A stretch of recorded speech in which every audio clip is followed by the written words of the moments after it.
when the movie first started and Margot Robbie came on the screen, the first thing I thought was, thank God they didn't CGI her body Right. to look like how disproportionate the Barbie doll was. Totally. God CGI'd her body. And I thought it was very sweet that they acknowledged that, and Helen Mirren acknowledged, like, it's very ironic that we're having Margot Robbie, make this stuff. But yeah, it was nice that she's kind of untouched and didn't make her look exactly like Barbie. Even in the bathing suit. Yeah. Because they could have, really. Truly. Yeah, there were moments where I was wondering if Ryan Gosling's abs were CG. But that's just me being a man going, I hope that's not real, because that means that's attainable, and I could have been that if I really tried hard. All right, where else do we want to go? Yes, you. Why did Barbie punch Ken when he was taking over the Barbie? Why didn't he? She? Was that the question? That's what I was wondering. I was going to ask you the same question.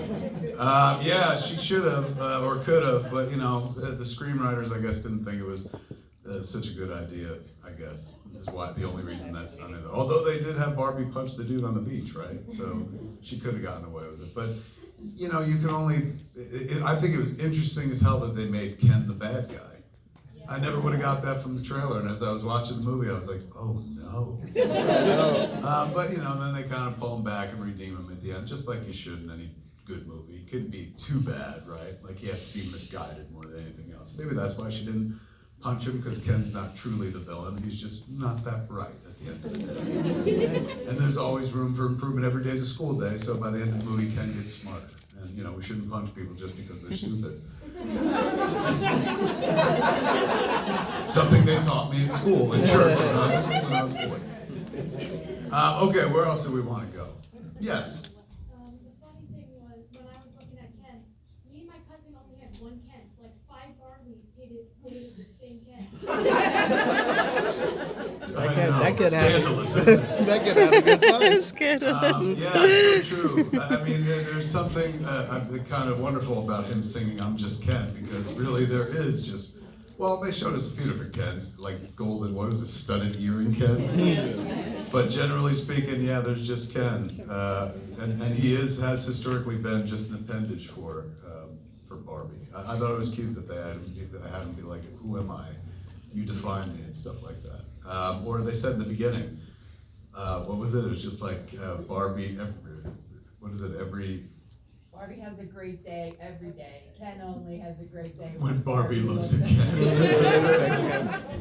That line hurt somebody who's married, I'll tell you that. I was like, wow, truer words. Where else do we want to go? Yes, in the back.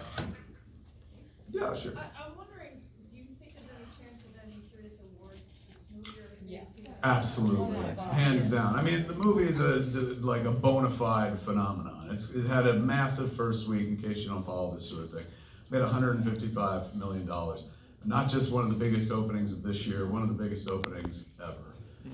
It's probably going to outgross The Dark Knight for Warner Brothers. Probably wind up being one of the highest grossing Warner Brothers, if not the highest grossing Warner Brothers movie ever made.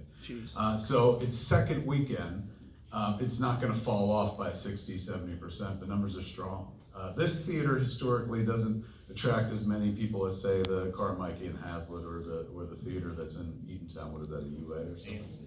AMC, thank you. I always forget that. But this is a Friday night, and this doesn't look like any Friday night we normally have, unless I'm showing like one of my old movies and packing in fans or something like that. And between this audience, which was 100 and change, and the other audience, that's like 140 people who came to see Barbie in this theater on a Friday night. Friday nights, when I was a kid, that was the night to go to the movies. Historically, that's not the case anymore, since movies do preview on Thursday nights. So Thursday nights and Saturday nights are huge for us, and Fridays are always kind of empty. If this looks like this in this theater on a Friday night, that means its second week numbers are going to be just as high. Now, money doesn't mean everything at all. In the movie business, it absolutely does. But what it is a strong indicator of what a phenomenon the movie is. And a phenomenon is always going to be recognized by the Academy, a movie that stands out and changes things in some major way. Set all that aside. Set aside commerce. It's just an insanely well-written screenplay. Like, think about it. You just watched a 2-hour commercial.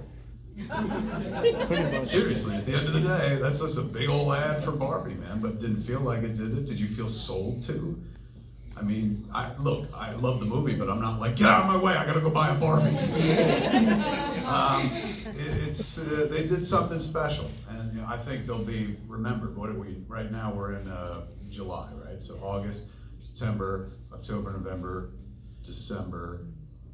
Is there 13 months in a year? No. I think all they have to do is make it to January, and who's gonna forget that by January? Nobody. So easily a screenplay nod. There's no way that Greta Gerwig doesn't get a director nomination. And if she does, then truly the patriarchy exists. And somehow they've managed to erase her accomplishment. They now nominate 10 movies for Best Picture. How is that not one of the 10 at the end of the year? What movie has more impact culturally than that movie right now in this moment in time? So I think so. You know, definitely the Academy. I'm sure like lots of year-end best lists as well. You know, and everyone keeps writing about like, wow, she's the real deal. And I'm like, she was the real deal when I saw Lady Bird. Right then and there, I was like, God, that's some directing right there. This was something else. It was on a whole different level. You know, and that's not a cheap movie too. It's art directed within an inch of its life. And it's what, $135 million budget, but you see it all up there. You're not like, where'd the money go? On cocaine? You know, it's all right up there on the screen. Everything, like they had to build an entire world and stuff. All those costumes. So I think absolutely it's going to be remembered in like all categories. There's no way it escapes without getting like 10 nominations, including costume, including makeup, including performance. I think Ryan Gosling's a shoo-in for Best Supporting Actor, at least for a nomination, if not an absolute win. He's beloved in the industry, and he did like a beloved job with this character. He was out there in the world like doing press even long before the movie came out, where somebody was like, I don't think Ryan Gosling is Ken. And he was just like, you never thought about Ken in your entire life. Admit it until this moment in time. So yeah, I think so. I mean, look, I'm a member of the Academy, so I get to nominate stuff, and I get to vote for it as well. I would definitely throw that in for a bunch of nominations. Yeah, I mean, this and Across the Spider-Verse are like two of the most original movies I've seen, not just this year, but like in the last 10 years. And that's saying something, because this is based on a toy, and Across the Spider-Verse is a sequel. So it doesn't matter what the IP is, the intellectual property.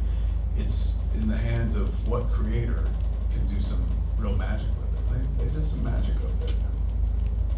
Tough to admit for a filmmaker, because you know you want to just be like, they were okay. But you know, this is game, or some subtle game recognizing true like God-given talent game. That was really, really cool. Do you think it's a little against the trend that Greta Gerwig got to make that movie? Is it against the trend that Greta Gerwig gets to make? It's super cool that like an auteur got to make that movie. I think every once in a while, like right now, Justin Simien was the director of Dear White People, and he's also the director of Haunted Mansion, which just came out tonight. And you know, I saw a review in the New York Times where Manohla Dargis was like, you know, I hope this is the last commercial movie that he tries to make. And the argument there is like, there's an auteur, and he's given a studio property and turned in something that particular critic didn't quite go for. So it's always a crapshoot when you take, you know, an established indie talent and then hand them something studio. But every once in a while, like absolute magic happens. Look, I mean, I'm not reaching this far back because it's the only thing I can think of. But what comes to mind is School of Rock. You know, Richard Linklater made Slacker, one of the most indie films ever made. And School of Rock is inarguably one of the best movies ever made, a mainstream movie, entertaining and moves you kind of in this way and stuff. This is a tough balancing act, and if it wasn't, everyone would do it. Like every indie kid would step up to the plate and knock one out for the studios and stuff. So is it weird or is it outside the norm? Who else was gonna direct that movie, you know what I'm saying? Like you certainly needed a raw talent, somebody who would bring something to it. What flabbergasts me about the movie is how Mattel went along with it. Like Mattel has protected that brand ferociously for years. And it feels like they were like, okay, and then I heard a story from somebody like close inside the process where the head of Mattel, who was kind of like the Will Ferrell character, went to set and maybe, you know, didn't see eye to eye with Greta Gerwig, but then met Margot and was just like, you can do anything you want. And it was the right choice, man. It makes them look like they're in on the joke, and Mattel will be rewarded, not just with like sales of dolls and stuff, but now everyone thinks like, look at them, man, they can take a joke. They're not so self-serious. So, yeah, I think, is it weird? I don't know. We've come into an age where, you know, directing used to be a very male-dominated field, and let's be honest, still very much is, but now this is what they call a game changer, you know, because a bunch of people woke up in Hollywood on Monday morning and they're like, maybe girls can direct too. And you're gonna see lots and lots more. And I ain't just saying this because we're in a room full of girls and we just watched Barbie, but like, who better to create than people who create all the time? You know, who has more imagination than somebody who literally can create, you know, life, as in the case of my mom and stuff, everybody's mom. So, I